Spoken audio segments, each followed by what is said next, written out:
I'm James Shannon. I work at Splice, a post-production facility. I'm head of audio technology there, servicing, we've got about 10, 11 audio rooms. We also have a lot of offline, we've got over 100 offline rooms, online, etc., and do a lot of post-production for TV and film. So to give you an idea of what Pro Tools is like and how we use it, we have numerous systems, so it's really our only DAW that we use.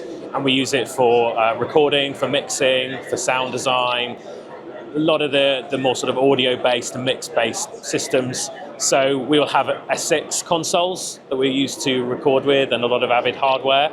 So basically our whole infrastructure is Avid-based. We have a couple of third-party solutions, but very much the kind of core of it is Avid, not just in audio, because we also have Nexus that we use. We use Media Composer, so we're very much all Avid in-house. But we find it really useful because Pro Tools is very much the industry standard.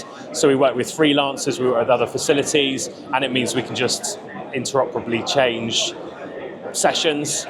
We can bring sessions in, we can open them up, we can do what we need to them. And so it really helps with us to be able to hit the road running when we're working on a session that's come in from somewhere else, and likewise to be able to do some work and then send it off somewhere else as well. So the reason that we use Avid products is, I think a big thing anyone would say is that it's industry standards. I mean, I've worked at Pinewood in my past, I've worked at Dolby, everyone uses Avid, so it does help with the interoperability to be able to take sessions between studios. And obviously there are other products out there, they have their pros and cons, but I find Pro Tools does pretty much everything and does it well. And the thing I say a lot, when I was at Pinewood, we used to have multiple Macs, multiple Pro Tools rigs feeding, say, a dual S6, and you'd be feeding from lots of different places. And there's nowhere really that gives you that whole solution where you've got the hardware in terms of a console, the hardware in terms of audio ins and outs. You can synchronize everything reliably and then going into one console. And Avid really gives you that. And I think that's pretty unique, really. So in many ways, it's a no-brainer for us. And the fact that all the plugins as well you can have in Pro Tools, it really is a system that everyone uses, and for good reason, really. You can't really talk about the future and being at IBC without mentioning AI. So obviously there's a lot of interest, and I'm very interested to see where it leads. I think still a few debates about where that might go. But I think for me, a lot of it's about improving the workflows, so making things as efficient as they can be, because our creators want to be creative. They don't want to be having to think about how things work, or do I have to press this button now, or am I getting the right files in, or where are they? They just want to be able to turn up, start their session, and away they go and do the creative stuff that they're great at.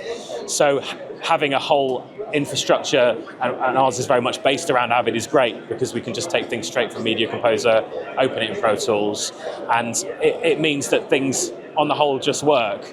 And that's really important, and I'm keen to see more of that.